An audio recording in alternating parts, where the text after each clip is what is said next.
We're going to get started because we have another closing session after this. And all I am here for is for the pleasant task of introducing to you the introducer and the moderator and the chair, which is Dr. David Tzvi Kalman, whom I have known for, I guess it's about 7 years now.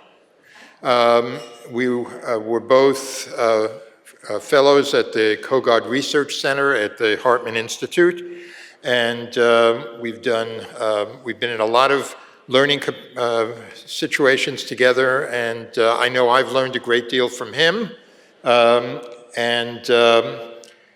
I want to say that in addition to the work that he does there, he really is in many ways a kind of a Renaissance person, in the sense that he's got really an adjective that resonates with the history of this institution in an odd way. He's got very Catholic tastes and Catholic interests, and he expresses them in all sorts of interesting ways, including owning a press that does very interesting publications. So it's a great pleasure to introduce him to you, who will get this very important session started. David Tzvi.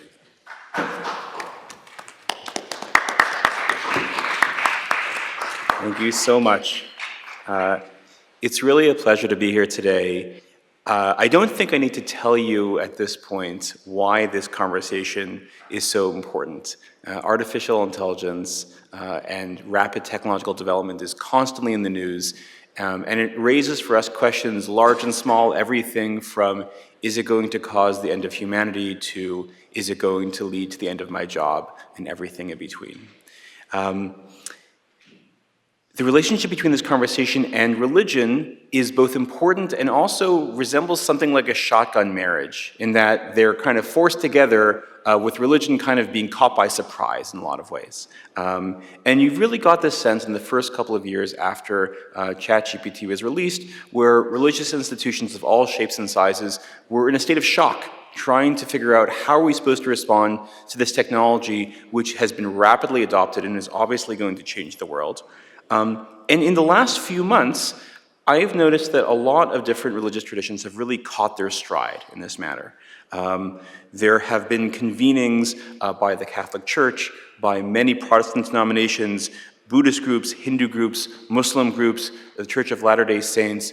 Everyone is convening, including Jewish community, although I would say, in part because of the war in Gaza, the Jewish response has been somewhat muted in the list of that. But the fact that there have been religious responses doesn't mean that the responses are all that clear. And I want to highlight 4 struggles that I'm currently seeing.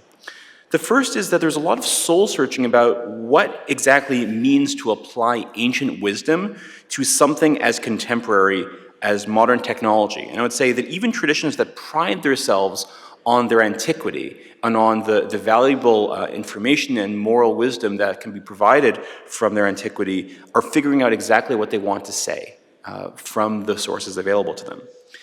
The second piece is that even centralized faiths are being quite cautious about creating new regulations out of fear of coming across as either being Luddites or as being out of touch with reality. And so even though it's possible to create regulations within religious groups, many have hesitated to do so. The third is that there is a larger question about what is the relationship between religious leadership and religious communities. Who exactly is supposed to be driving this conversation? I think AI is kind of exposing a kind of tension there. And the last question is, how particularistic or universalistic is this response supposed to be?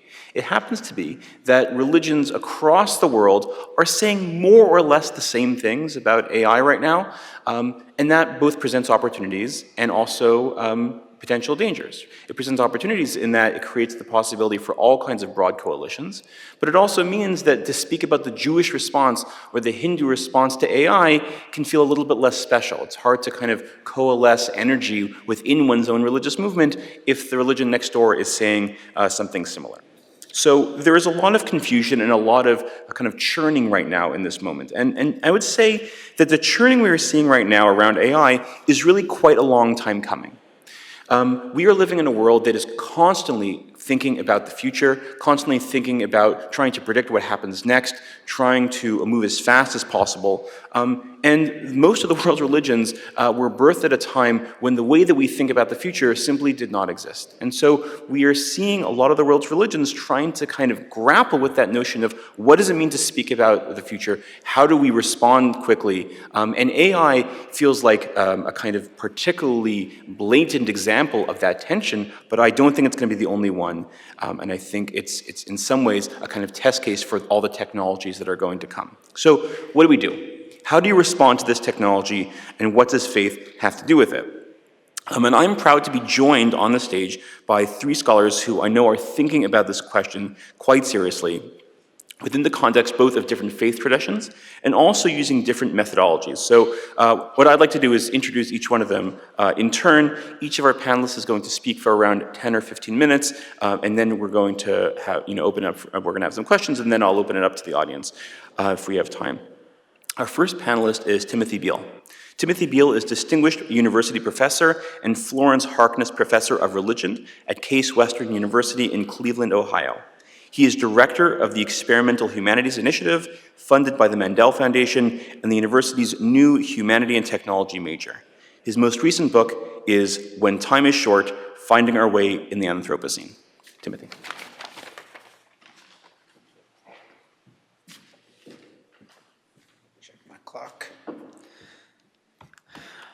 Thank you, David Zvi, and thanks to Dr. Newman and Vice Chancellor Tucker and Ellie and the whole team for putting this together. Thank you all for staying to the almost bitter end here, and I'm grateful for the hospitality, and it's really a privilege to be part of these conversations. I can say my heart is full from just all of the goodness and everything, and my mind is a little bit flooded as well, and so I'm going to be processing this for a while. I come into this conversation wearing two hats. On the one hand, if you can imagine, an academic hat. I'm a professor of religious studies. I focus on the academic study of religion. My background is biblical literature. I've been an interim dean and chaired departments and things like that. By the way, some of you might know Barbara Mann, who is now my colleague at Case Western Reserve, and she sends her regards. We both are into letterpress printing, so we hang out sometimes. In my academic life, though, I'm a bit of an adult convert, a late convert, which is always a little dangerous, right? We are proselytizers oftentimes, zealots in some ways.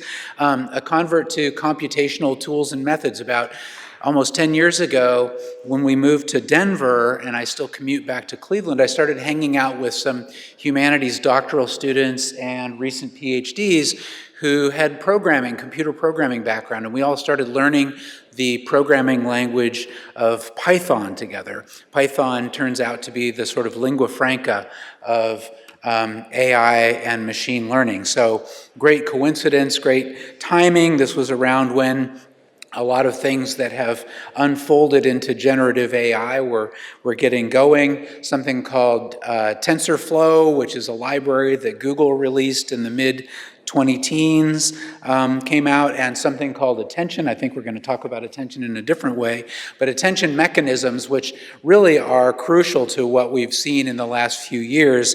They're related to the T in GPT, which is transformers, and transformers use this attention mechanism sort of technology. I won't go into those details, but learning Python just opened up a whole new world to me. I loved it. It connected with me in different ways from the kinds of work I'd done before that. And I'm one of the few people in the humanities at my university who really are sort of trying to get under the hood and play with these new and emerging tools and methods. And I'm a bit of a proselytizer and an evangelist to my other humanities colleagues about wanting to invite them to find sort of low-hurdle ways into that kind of work, and this has led to the Experimental Humanities Initiative that the Mandel Foundation is supporting as well. So that's one hat. The other hat is that I am married to a Presbyterian minister. I am a pastor's wife. although I don't play the organ and I don't sing in the choir, but I do teach Sunday school, and involved a lot in a very progressive, left-leaning, very LGBTQ-friendly, social justice-oriented Presbyterian church in Denver, Colorado. Actually, now I'm a pastor's father as well. Our daughter was just ordained and is a Presbyterian minister too. So those are the two contexts I'm coming from. And I'd like to propose that that educational communities like this one, like mine, and religious communities have something in common and maybe can have a certain role in the midst of, on this horizon of uncertainty that we're all facing. We might be able to create some kinds of alternative spaces, alternative to what my teacher Walter Brueggemann used to call the totalism of techno-military industrial capitalism. Maybe we're not completely outside of that totalism, but maybe we can operate a little bit on the margins and the fringes of that and ask some different kinds of questions and have some different kinds of conversations. So I just want to suggest 3 ways that we might be able to create some alternative spaces as educational communities and as religious communities. The first is that we can learn and play and experiment with these tools in different ways. The second is that we can participate in ethical interrogations of them that maybe go a little bit deeper than sometimes what we see in the mainstream. And the third is that we can explore big questions together about what it means to be human in a more than human world on this horizon that we are now on. So first, learning, playing, experimenting. I'm really interested in working with others around finding sort of low hurdle, low or no code ways to learn about something like AI, something like machine learning. There's always a debate among my colleagues in the university, especially around whether we should engage these tools or whether we should refuse and just sort of pretend like they don't exist, maybe even in some way, or at least be critical of them, but don't engage them. I think a lot of times that deep suspicion is matched by a lack of understanding of how they work, and I think that's problematic. It results in a kind of mystification of AI and some of these other things that I think can make us feel rather powerless in relation to them. And so I think I'm an advocate for just trying things, for just getting our hands dirty and playing with these. There now are a lot of simple little tutorials and things like that out there to get a basic understanding of what it means, for example, to train a model. What is a model? What is agential AI? There are little tutorials where you can create your own 2-agent or 3-agent sort of a set without even any coding experience. And I think that doing things like that is surprisingly empowering because it's surprisingly demystifying. You start to get some little bit of a feel. You're not going to become an AI engineer, but maybe you can know enough to sort of sit at the table with someone who is and ask better questions and have a more meaningful conversation. I think that's empowering and important. So that's the first. The second is ethical interrogation, participating in ethical interrogations that go deeper than what's mostly happening in the mainstream these days, which is about fairness and bias. That's important, but we can go a lot deeper than that. We can talk, for example, about AI and machine learning and all of this in relation to the extraction not just of data, and not just of minerals, which were mentioned yesterday, but land and life and labor and all of those things as well. We talked about Levinas in the last session, and I think another interesting ethical interrogation to pursue is the way in which AI is about, we could say, sacrificing the particular and the local to the general and the universal. And I am thinking of Levinas here, confronting the face of the other in all its particularity and singularity, and sort of consuming that and absorbing that into a model that comes out with the most sort of broadly, probabilistically likely outcome. It's about ingesting all of this particularity and spitting out something that is, that the market wants in some way. A personal example of this, a poignant example maybe, that really gets at this sort of idea of the face of the other in particular. The National Institute of Standards and Technology has a database of faces, of images of faces that are often used in machine learning programs to train models with biometrics, to recognize emotions. It's a collection of a little over 1,500 mugshots, right? And you can find mugshots online. This is a collection of tagged mugshots that are often used in this. These are people, if you've seen a mugshot before, these are people who are facing hard times. They are hurting. They are often humiliated. I have a sister who has some mugshots. She's homeless. I've been texting with her the last few days. She's an addict. She's got mental health issues.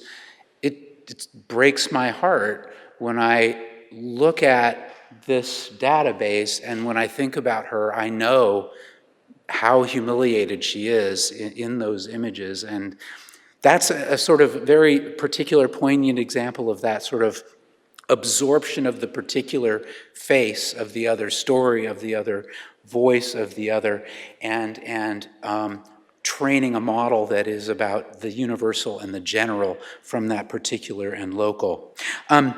Third is exploring big questions that are raised by AI and other new and emerging technologies related to, for example, what does it mean to be human in a more than human world? Questions of freedom and agency that the panelists and I have been having great conversations about lately. Like, what is agency? What does agency look like? Where does it happen? Where do we find it? How do we find it? These have deep roots that I could talk about in my own Christian tradition, in Protestantism, that have to do with the difference, for example, between Reformed theology and Calvinist theology on the one hand, and Methodist and Wesleyan tradition on the other, in terms of whether we, for example, are at liberty to believe or are able to choose versus it's all about grace. Another kind of question that I think is really interesting to explore vis-a-vis AI and all of this is about creativity. The relationship, for example, between the creator and the creature. I think there's a lot of deep ambivalence about that. We're sort of fascinated by AI on the one hand, and we're also terrified by it on the other. And it has something to do when the creature, the AI, becomes too much like the creator. We have stories about that in our religious traditions. We could talk about Genesis, Bereshit, the three places where God suddenly starts talking in the first person plural. Let us create humankind, and look, they have become as one of us. And then later in the Babel story, these places where the creature and the creator are becoming a little too much alike, and seems to create a kind of subjectivity confusion on the part of God in these stories. But look, they have become as one of us is this sort of terrifying moment. The story of Frankenstein and Frankenstein's monster, which of course Frankenstein's monster is a better theologian and a more eloquent and philosophical person than Frankenstein himself. A new story, Westworld, where on HBO, where the AIs essentially are the creatures, and they're asking questions of theodicy and sociodicy we talked about in the last session. So these questions about when does the creature become the monster, and it has something to do with when the creator creature difference gets a little bit blurred and becomes a little too close. They're a little too much alike in some ways, and creates an identity confusion maybe on the part of the creator. In what ways is machine intelligence like human intelligence, and in what ways is it not? Can machines do theodicy? Certainly Frankenstein's monster can do theodicy. Certainly the first humans can do theodicy. And it's not accidental that in Frankenstein, it starts with a quote from Milton with God asking, or not God, with Adam asking God why God created him in the first place. And then finally, another kind of big question that I really would love to think more about with anyone who's interested is, how might technology help cultivate earth creatureliness, a sense of ourselves as maybe a little less anthropocentrically centered, a sense of ourselves in relation to this more than human world. Yesterday, Bill McKibben brought this up in thinking about solar panels, and I just loved that. He basically said, when you're thinking about solar energy and solar panels, you need to think about where the sun is. You need to think about where it comes up and where it goes down. And there are ways in which maybe some of these new and emerging technologies actually can be used creatively by us in our communities to cultivate a sense of earth creatureliness that connects us with the world around us. So those are a few examples, but I think it's good for us to be thinking about what kinds of potentials we as religious communities and educational communities have for doing something different from what's in the mainstream. So I'll stop there. Thank you.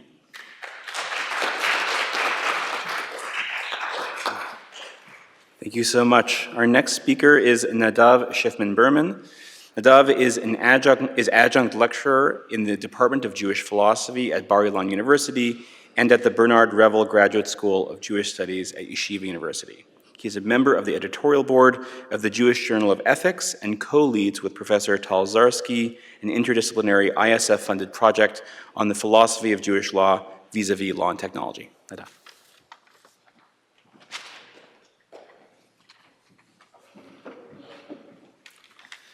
Thanks, David Zvi.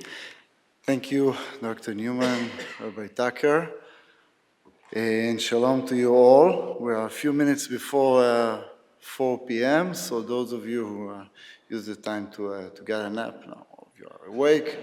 Okay, just to make sure that everyone is with us. So maybe seriously, I'll start by thanking again the JTS for having this convening. The challenges are tremendous, and that's a modest but very important contribution. I think because the world, according to Judaism, Abrahamic religions, was created with speech. And there is now a movement in Israel by certain people to repair the ability to speak and to speak with one another. So thank you for all the other moderators and speakers. I learned a lot. And I also wish to say that in Israel, I come from Israel, and we're all from the periphery, we're all men, but Tim was born in Alaska, I come from Israel. Yes, Peter from Hawaii. So just to say that in Israel, where I come from, yes, we still miss 3 deceased hostages. Only 3, right? It started with so many death and dead people, murdered people, and Ran Gvili, Sontisak Rintalak, and Dror Or.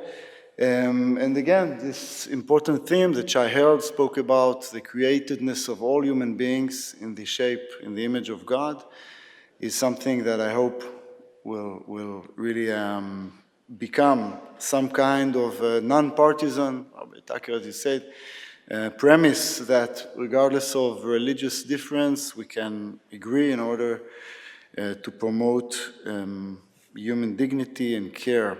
So I'd like to speak about the Jewish challenge, or the challenge in general of thinking covenantally in terms of covenant in a dataist era.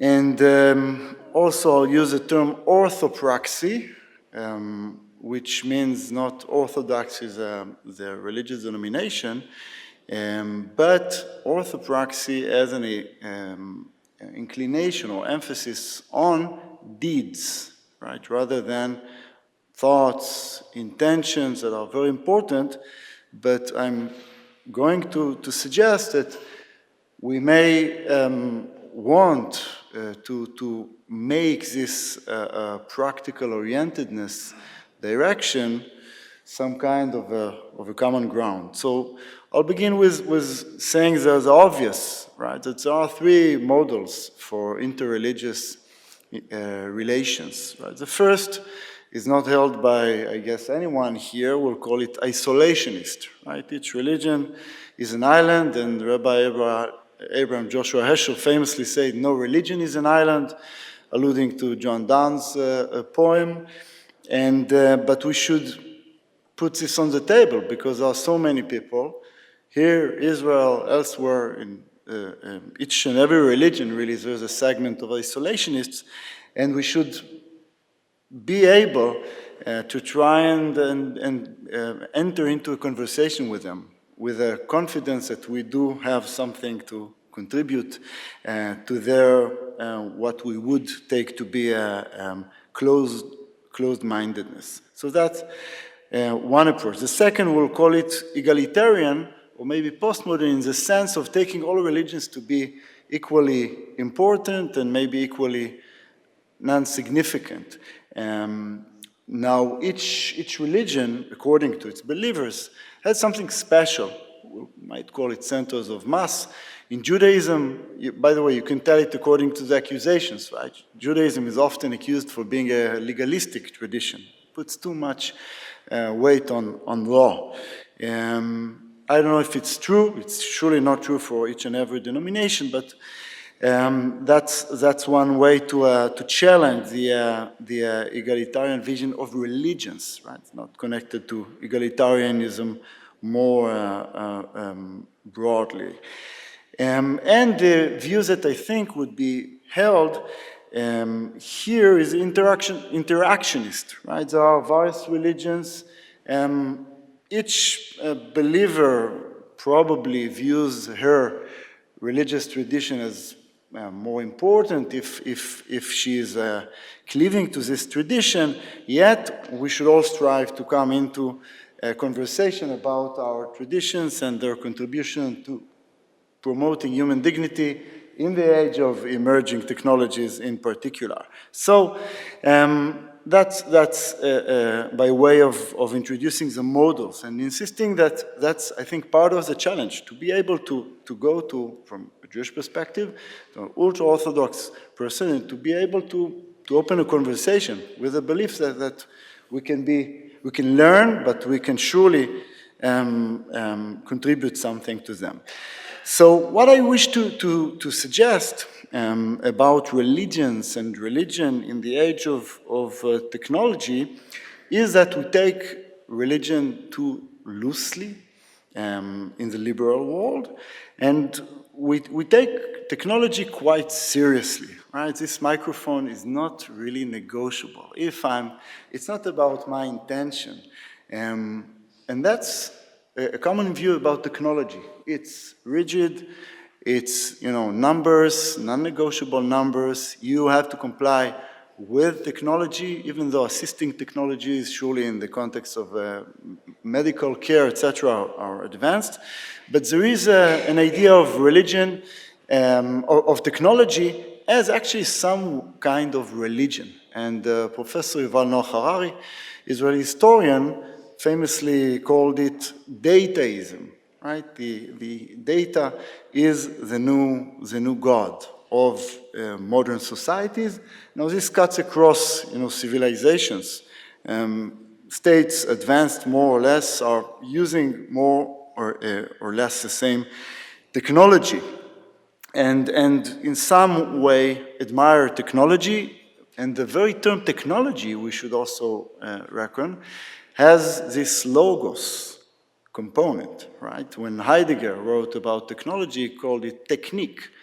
But logos is a certain component that seemingly denotes a certain, I don't know, sublime aspect, or because of course in the Gospel of John, right, logos is God's way to create the world by speech, by essence, and now we have speaking devices, right, technologies that are challenging our exclusivity or exclusiveness over this trait of being able to speak, and it raises interesting questions.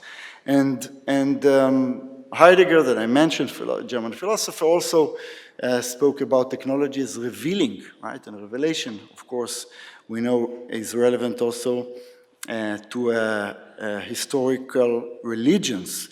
So, on the one hand, I'll speak from the Jewish perspective, or rabbinic Jewish perspective, right? The Talmudic rabbis are leaning toward nominalism, right? Reality is out there, but if human dignity is compromised, I'm not going to tell a person who wears something that has certain unkosher components or something like that to take it off because of human dignity. That's a famous example of shatnez, a certain violation of the halachic dress code, right? So in Talmudic Judaism, we have a strong sense of legal discretion, right? If something seems wrong, rebellious son, this famous mitzvah from the Torah, from Deuteronomy, we'll do our best to make sure that we are not stoning a child, however rebellious. But in the landscape of religions, for example, in Judaism, the Sadducees, those priests of the temple, are famous to be more materialist or realist. They didn't believe in the world to come.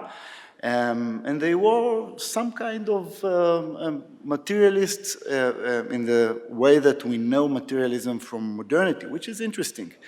Now, this nominalism is, of course, helpful for promoting human dignity, as I just demonstrated, but it is allegedly compromising the seriousness in which we take God's commands. And at the same time, as I suggested, technology is treated very seriously. It's not a matter of compromise. And maybe there's a point in thinking about religion and technology, first of all, about technology as religion, once acknowledging that there is this old instinct of avodah zarah, of idolatry, right? This initial instinct that we find in consumer culture, in political science, right? Making presidents, kings, monarchs into gods. It's still, this urge of idolatry is still with us, as many scholars argued before me. And so that's one way to think about technology in a critical way, because this mitzvah of idolatry prohibition is seemingly irrelevant for us, right? You're worshipping idols, trees, whatever. But following Erich Fromm, 20th century Jewish philosopher, and others, we can think about idolatry prohibition as a humanist commitment. So that's one direction.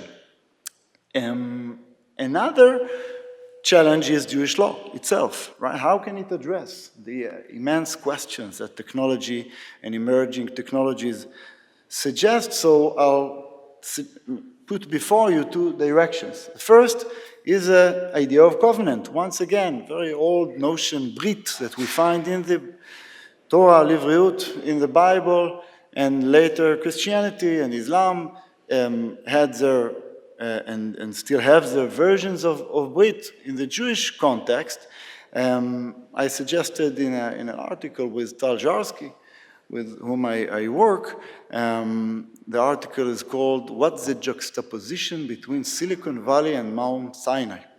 It's an allusion to a Talmudic saying, and my part of the article was suggesting that covenant is actually applicable to us, because if you take the important scholars who wrote about covenant and try to conceptualize, I think there are 3 R's that characterize God and human beings in the covenant. First, responsibility. The Hebrew God, or the God of the Jews, is not just out there, right? He's or she or they are dialogical, right? So this aspect of being in connection with human beings, this God, this idea of God is important morally, right? Because if you think of tech giants, for example, that's what we suggest in the article, as some kind of gods, well, that's not a good way to promote nuanced discourse about their responsibility, because they are mere intermediators, that's how it's called. There's a legal claim by certain tech giants to be mere intermediators. No, we don't have responsibility, we're on the platform. So that's one R. The second is reciprocity, right? The Hebrew God, the God of the Jews, is affected, right? Being vulnerable to history. If the Jews suffer, if human beings suffer, the Bible tells us that God is affected by that. And when the daughters of Tzlofchad come and say, oh, there's a lacuna here in inheritance law, God is saying, Ken Dovrot Bnot Tzlofchad. Actually, Moses, pay attention, they got a point here. Amend the law accordingly. And the third R is reasonability. Now, there are these endless disputes about the reasons of commandments, but there is enough material and scholars to stand on their shoulders who say that, in general, Red Heifer, right, this example for a non-reasonability is the exception. In most cases, or lion's share of the cases, Jewish law tends to explainability. Okay, and maybe there is a zero-sum game. In Rasag, Saadia Gaon, half of the commandments are rational, half are irrational. According to Maimonides, he slices it differently. All the commandments are rational, but all of them include a certain random aspect. But one way or another, reasonability is important. And that's also, I think, illuminating for thinking about technology. Again, there should be some sense of dialogue about the rights of the people who are the consumers. Also tech giants, merely by the fact of being richer, it doesn't justify, for example, the user's right to ruin the system. There is such, voice. We should recall that behind the corporations are also human beings, and they should be held accountable, but also they are also flesh and blood like us. So these 3 R's, I suggest, are maybe instructive to thinking about contemporary dilemmas, and I'll just end by suggesting, how much time do I have? 0, yes. Orthopraxy, and that's I'm doing PR for an article which is coming soon in Dinei Israel, and orthopraxy is again this inclination toward deeds. Intentions, emotions are super important, but ultimately, that's surely according to the Hebrew Bible, religion is about this worldliness. Maybe, Tim, I conclude by returning to this worldliness which interests us here in the context of human dignity. Thank you.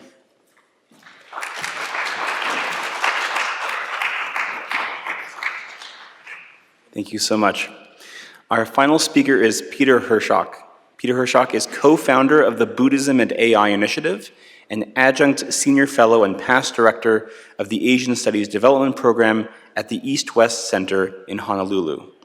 He's the author of more than 50 peer-reviewed papers and 8 books, including Buddhism in the Public Sphere, Reorienting Global Interdependence, Buddhism in Intelligent Technology Toward a More Humane Future, and Consciousness Mattering, a Buddhist Synthesis. Peter.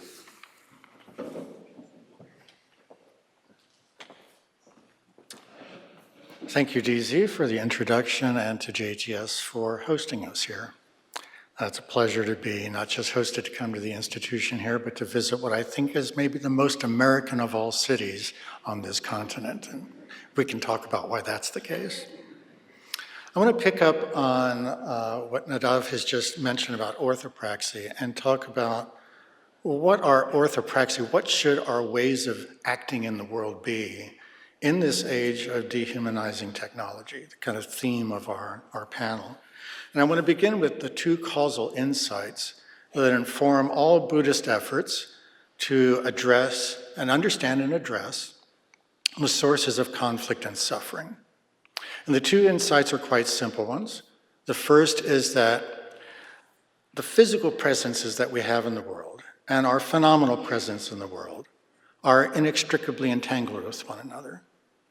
That everything that happens in our day-to-day lives is a function of the values that we have, the intentions that we form on the basis of those values, and then how we put those into action, how we embody those values. The Buddhist teaching is that our phenomenal presence and our physical presence, that is the realms of what matters and the realm of matter, are inextricably tangled in this way, that everything that we do in a consistent and patterned way, embodying our actions, our intentions, will result meticulously in a consonant pattern of relational outcomes and opportunities, both relational outcomes and opportunities. We'll get a feedback from the world on our patterns of action, and then we have an opportunity to change those patterns. We change the way we embody our values, we change our intentions, we can change our values. The second insight is that independent existence is an illusion. Everything exists interdependently. And that ultimately what each and every one of us is, and in fact what everything in this cosmos is a function of what it means for other things. We are what we mean for others. And if we take those two causal insights, that everything is karmically entangled and that everything arises interdependently, it suggests that we rethink our ways of engaging with artificial intelligence and the challenges that it focuses us on it both as persons in community with others socially, but also as practitioners of religion or spiritual traditions. That there is a certain amount of threat to the possibility of engaging in religious practice that I think we really need to take into account with AI. It's often claimed that artificial intelligence is just a tool. And we can use it in many, many different ways to do medical research, in order to build weapons systems, in order to review the kind of applications that you have as an institution here at JTS. AI can be used as a tool in lots of different ways. In other words, whether AI turns out to be good for humanity is just like any other tool. You can use a hammer to build a home. You can use a hammer to tear down a home. AI will benefit humanity depending on how we use AI. And I think that's 100% true, maybe 50% of the time. But there's a lot that's left out in that reduction of AI to a tool. So I'm going to create a distinction between tools and technologies that sort of picks up on this idea that everything arises interdependently. Tools are localizable artifacts, and they are produced in order to allow human beings to engage in the world in a way that our intentions can be ramped up, amplified, and so on. It allows us to accomplish some specific task. And we can evaluate our tools on the basis of how well they perform those tasks. What does my S-wing hammer work when I was working as a carpenter? Is it as good at driving nails as it is at pulling them? Absolutely great. S-wing, great product. But tools have exit rights. I no longer have to use a hammer. I got my PhD. I'm no longer a carpenter. We can use tools, we can abuse tools, and we could choose not to use them at all. This is not true of technologies.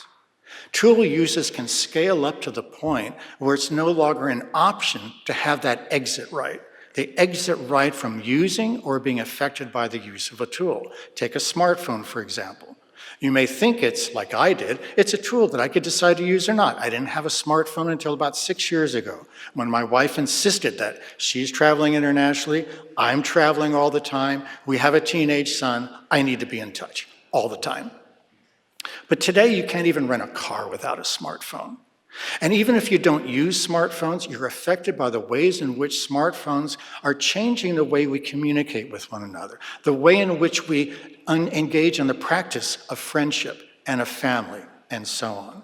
Technologies are not reducible to tools. Technologies are relational systems that scale up patterns of human values and intentions. They amplify those in ways that change the very conditions of choice. We do not have exit rights from technologies. Technologies emerge out of our conduct in the world in much the same way that ecosystems emerge out of species relationships, but then have downward causal pressure on those species. Or in the way that a transportation infrastructure emerges out of transportation practices, but then constrains our transportation practices. Technologies both liberate us in certain ways and constrain us in certain ways. This is especially true of intelligent technology, or what people normally refer to as AI. And it's true because AI is doing something that no previous technology has ever done. And that is to not just be a passive amplifier of human values and intentions, but to act as an agential partner that innovatively scales up our human values and intentions. AI systems are not just capable of doing what we ask them to do, but to get better and better at doing what we ask them to do. And that's why we should be worried. Because we human beings as we are today are not a very good example about how to live compassionately and wisely on the planet. We heard last night from Bill McKibben about the environmental crisis that we're facing, the prospects of ecological collapse. We've got existential risks like global pandemics that are human-caused. We have these conditions which we human beings have created, and they're going to be scaled up. Take a look at Gaza that's been mentioned many times, or Ukraine, where my parents came from, or you look at Sudan. You look inside any home on this planet where there's domestic abuse taking place, and we're going to be teaching our AI systems that are modeled on our human data to act like that and to get better at scaling up the values and intentions that are found in our homes, in our schools, in our businesses, in our political systems, and so on. And we should be concerned. But at an even deeper level, what is going on with these digital systems? We now know that with data capitalism or surveillance capitalism, everything that's going on in the digital economy, its whole foundation is about capturing, holding, and directing human attention. And that's normally reduced to a kind of a numbers game. It's about screen time. It's about how much time people are spending on their devices. What's the global average 4.5 hours a day of time spent on internet-connected devices? Most of that time is not spent learning. It's not spent doing deep communication. It's spent entertaining oneself. 4.5 hours a day is 36 billion hours of human attention energy being frittered away on what? That's concerning. But at a deeper level, attention is not just a measure of the time spent. Thomas Edison was right. Time is our only human capital. But William James kind of gave a little kick on that a century ago, and William James said, our lives are a function of what we pay attention to, whether by choice or by default. And what we have is now we're living within a digital system in which our function economically is to have our attention extracted, held, and directed. Now, what happens if we lose our capacity to develop freedom of attention? If we don't have freedom of attention, when we understand that what attention consists of is a determination of what matters. What matters most in a situation, we attend to it. What doesn't matter so much in a situation, we don't attend to it. To capture, hold, and direct attention is to exert control over what matters to us. If you don't have freedom of attention, you do not have true freedom of intention. If you don't have true freedom of intention, every other freedom is either illusory or impossible to attain. And this includes the freedom to engage in ethical deliberation, the freedom to engage in the democratic process, and the freedom to engage in the basic practices that are involved in the pursuit of any spiritual growth at all. We need freedom of attention and freedom of intention to begin and to fare well on that path. We should be concerned. Now, none of this is necessary. One of the interesting things about these teachings about karma and interdependence is there is no path dependency. We're not locked into any particular technological development trajectory. We can change the way things are changing. The Dhammapada, one of the very early Buddhist texts, begins with the statement that all things follow the mind, just as a cart follows the horses that are drawing it, or the way in which our shadow follows our footsteps as we walk. Everything follows the mind, and that's a very hopeful teaching because we can change our minds. We change our minds, we change our values and intentions, the way that we embody them, and we can change our life circumstances. We can change our life trajectories. This is very hopeful. And the question needs to be, in this digital age, with AI and everything else that's going on, how should we be changing our minds? I want to give my response to that. I don't think that there's a universal, one-size-fits-all answer to that question. But I'll give my suggestion of how we begin to think about answering that question. And it's a story from a very early Buddhist text where the Buddha is met by one of the Hindu gods, Sakka. And Sakka says to the Buddha, look, I've been observing humans for thousands and thousands of years. And it's just this most peculiar phenomenon because humans seem to know everything there is to know about how to live without enmity, hate, conflict, and suffering. And they consistently fail to do so. I just don't get it. They know everything there is to know about living without hatred and conflict and suffering, and they continue to be immersed in it. And the Buddha's first answer is his standard response. It's a litany. Everything begins with acting in ignorance, and then you form craving desires, and on the basis of those craving desires, you have distorted perceptions of the world, and on the basis of those distorted perceptions, you engage in unskillful action, and that leads to conflict, trouble, and suffering. Sakka says, yeah, I've heard you say that stuff before, but cut to the quick. How can human beings, as they are, really eliminate the sources of suffering?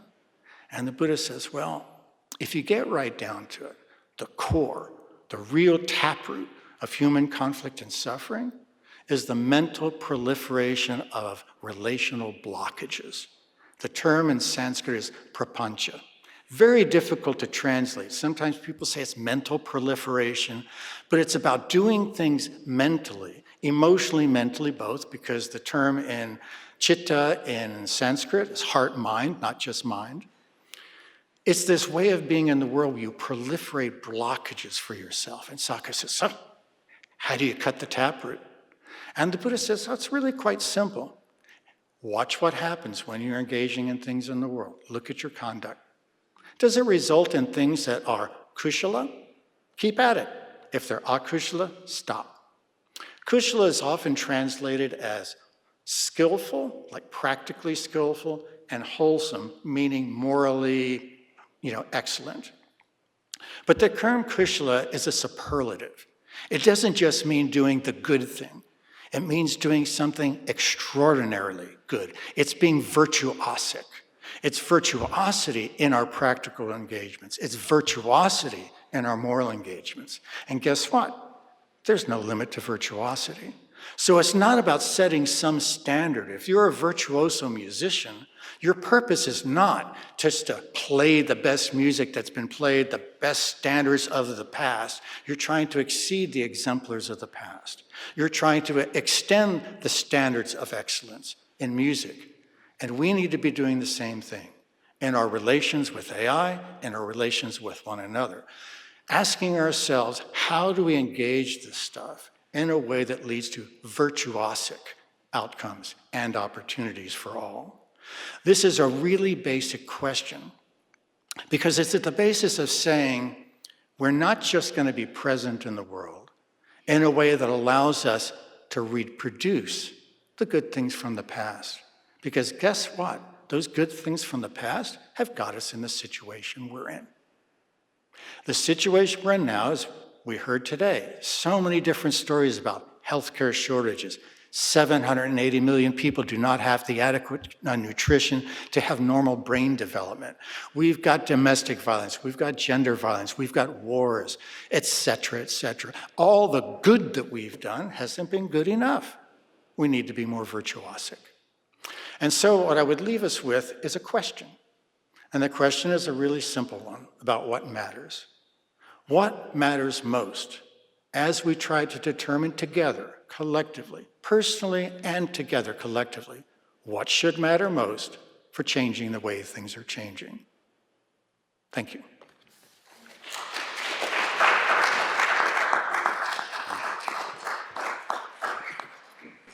Thank you to all our presenters. Is this on? Can you hear me?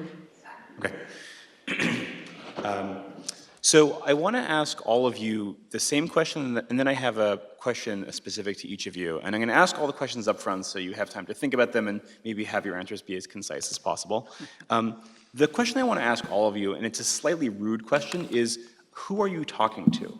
By which I mean the conversation that we are having around AI's place in the world is also a question of different groups trying to understand their own place in the conversation.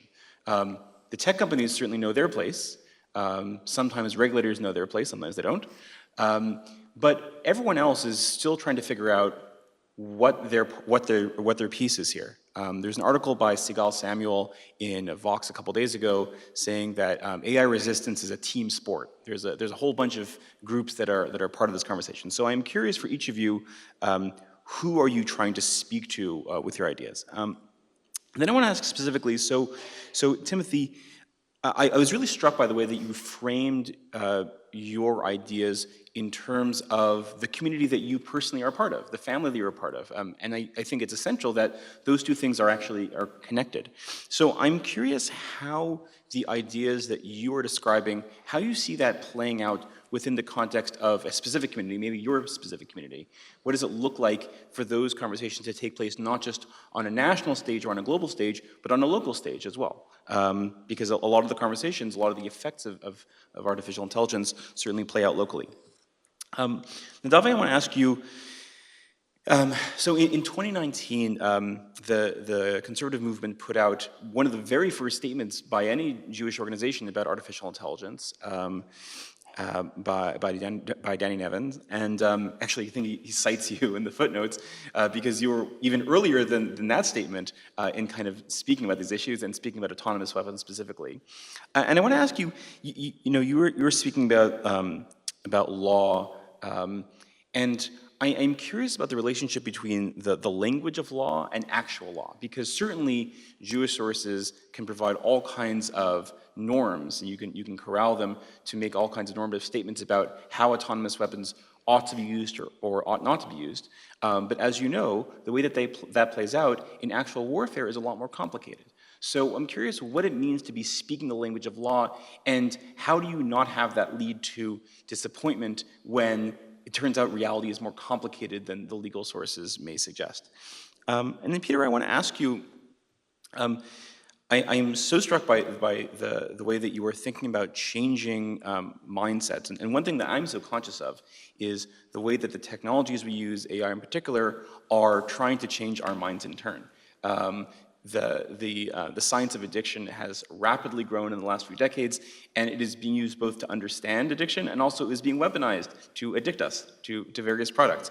So how does one engage in a process of changing one's mental state when there are technologies that are actively trying to change our mental states in turn? So maybe let's take that in order. Timothy, you want to go first? Thank you. Thanks. Great questions. I'm going to have to ask you to remind me what my individual one was, but I can start with who I'm sort of imagining I'm talking to. So just how this plays out within your specific community. Okay, how it plays out. Okay.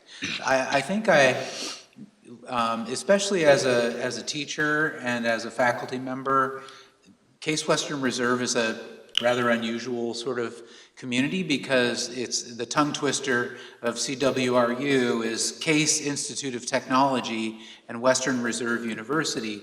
It was a federation in the 1960s of an engineering school with a traditional college of arts and sciences. And that's very central to what kind of a school this is. It's this weird hybrid federation marriage of an engineering school and a traditional college. And so on the one hand, I imagine engineers, especially, who I'm really wanting to empower to reflect and think critically about what they're doing. So it's praxis in both directions. It's doing and making on the one hand, and critically reflecting on orthopraxis, I was thinking. And then on the other hand, my students in the arts and humanities who feel very disempowered with maybe they can't do the maths or whatever, and so they're over on the arts and humanities side, and to find ways for them to be more empowered, to be able to critically reflect, and to create those kinds of conversations between, let's say, to simplify, engineers and humanists. Same with my faculty. It's easier to do with students than it is with faculty. So faculty are a little risk averse, and we all know some of those. In terms of the response, community response, I think in the context of teaching, it's very exciting and empowering for me. Found some great opportunities to do that kind of thing. And I would have to admit that I'm still struggling in my religious community for how to play with that. I would love to hear ideas. Great, thank you. Yes, great questions. I'll try to address. So I think I'll relate more to the particular question, but in general, I think we're all on this on board, right? We are here as human beings. Some of us are Jews, or many of us in this room, and technology firms and regulators.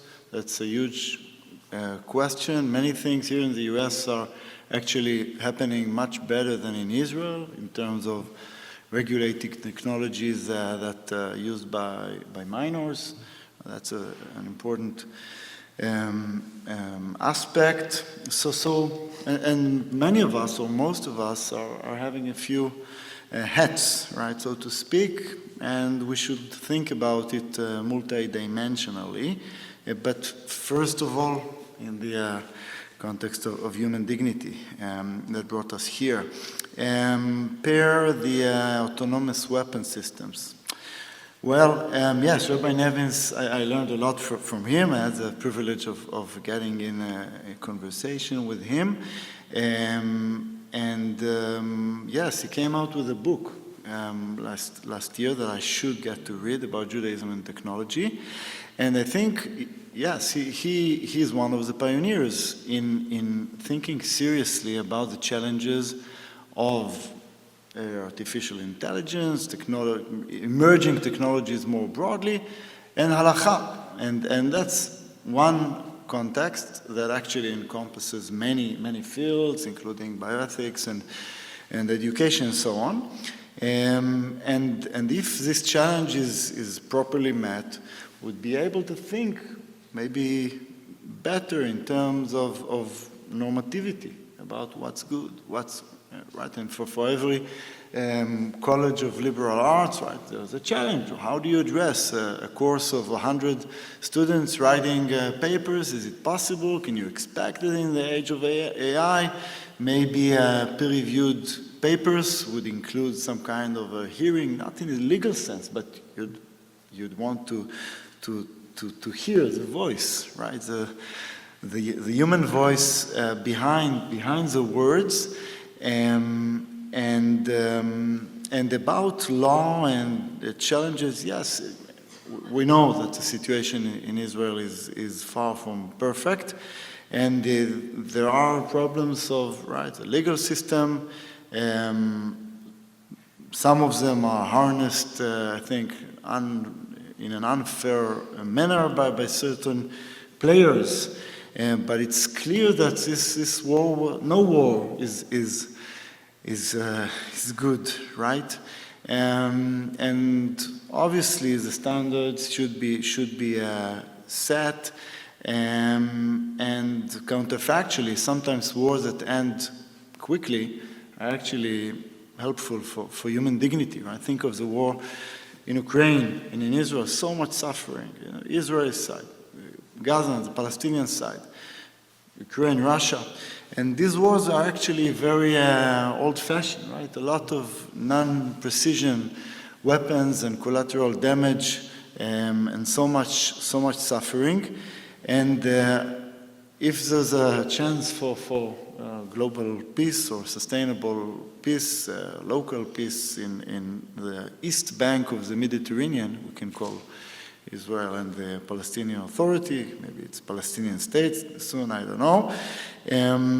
It should have something like an interreligious dialogue, and there are many good people in Israel that think that the secularist or the radical secularist approach of the 90s that initially said, no, religions are irrelevant for conflict resolution. So hopefully religions, and Judaism in particular, have something good to contribute. DZ, thank you for the provocative opening questions. On the who, that's a complicated issue. I think that we want to speak to everybody we can, because leaving anybody out of the equation is not a good way forward for us as humanity. I take the potential of diversity of perspectives really seriously, and I don't mean diversity as a numbers game where you just put a bunch of people from different traditions in the room and they kumbala, da-da-da. It's what happens when the differences in the room become the basis of mutual contribution to sustainably shared flourishing. It's a relational achievement, and we ought to take that seriously and try to develop the conditions for a diversity of human, ethical, and religious perspectives on AI. So, within the Buddhist world, one of the things that the Buddhism and AI Initiative has done is to kind of map current levels of engagement with AI. And it turns out that there's maybe, let's call it 6 different continents of engagement. The most straightforward one is that Buddhists who want to make use of AI as a tool to engage in translation projects. That, let's say, making Tibetan language stuff available in English, making stuff that's available only in Chinese or in Pali available in Tibetan, doing cross-translation, simultaneous translation of teachers, et cetera, et cetera. It's pretty narrow tool use. There's another whole group of people that are interested in building AI systems that exemplify Buddhist values. Some of those are technologists, some of them are scientists, some of them kind of cross those fields.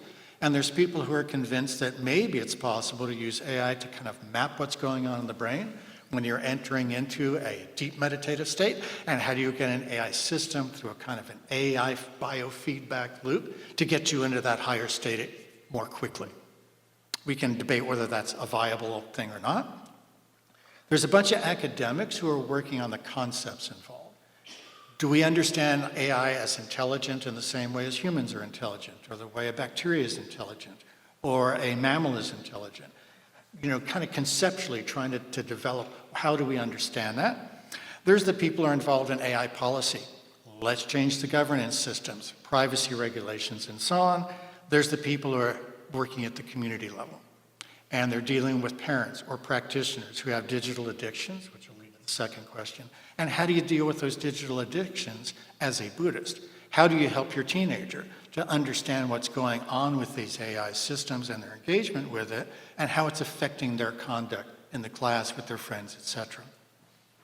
And then there's a final group of people who are trying to do what you guys are doing today and yesterday, and that's convening people to come together from very different perspectives and to try to join together to understand these issues. And all 6 dimensions are live options.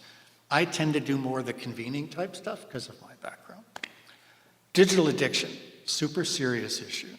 And in fact, I'm going to go out on a limb and say we don't even understand how bad it is, because we do not have an agreed upon explanation for how you connect the phenomenal world and the physical world. How is it that the neural dynamics, our body-mind dynamics, all of that stuff that's going on physically, how does that affect what's going on in consciousness? We have no idea. There's no consistently approved theory about what that connection is. All we've got is correlations. And why is that significant? It's for the same reason that a generation ago, people said television is rotting people's brains, but you can't find a causal connection. You've only got correlations. It's just like with cigarette smoking. How long did it take people to decide there is a causal connection? That one's easier, because you can actually trace and see what those chemicals are doing inside the body if you have a sophisticated enough system for looking at that process. We don't have that with consciousness, because consciousness, the connection between, causal relation between the body and the mind, is a black box. So we need to re-theorize consciousness. That's part of what I've been doing recently, because I think that what's happening with these digital systems is they're operating like computational electrodes. If you insert an electrode into somebody's brain, you pick the right brain area, you can get them to have a memory of a scent that they had in the past. If you've put another brain area, their hand will go up. And you ask that person, why did you recall that smell of the rose? Oh, I was thinking about my wife and our anniversary. Why did your hand go up? I had an itch. The physicalist reductionists will say that's because consciousness has no causal relevance. It's just after the fact explanation. But if you think about the way in which we developed as human beings, as a species on this planet, there's nothing in our personal or evolutionary history that could possibly explain that hand going up, other than I intended it to happen. That's why we claim responsibility. The same thing's happening now when people buy things, when they vote. They claim this to be the object of their free will. It's my choice, my decision based on my values and my intentions that I'm doing this. Absolutely convinced that's the case, and I think it's just like those electrodes in the brain. We don't really understand what's going on, but we need to take that seriously. Otherwise, people like Jonathan Haidt, who've written about teenage anxiety and digital depression, why is this not part of our health issue that we're talking about publicly? Because no causal connection between publicly available stuff, measurable time on screen, and what's going on psychologically. We need to resist that and come up with other ways of explaining it. Thank you. I want to give an unsolicited plug for the Buddhism and AI Initiative website, which I find very helpful as a kind of model for what it looks like to describe a systematic response to AI right now. Thank you very much. Please give a round of applause to our panelists.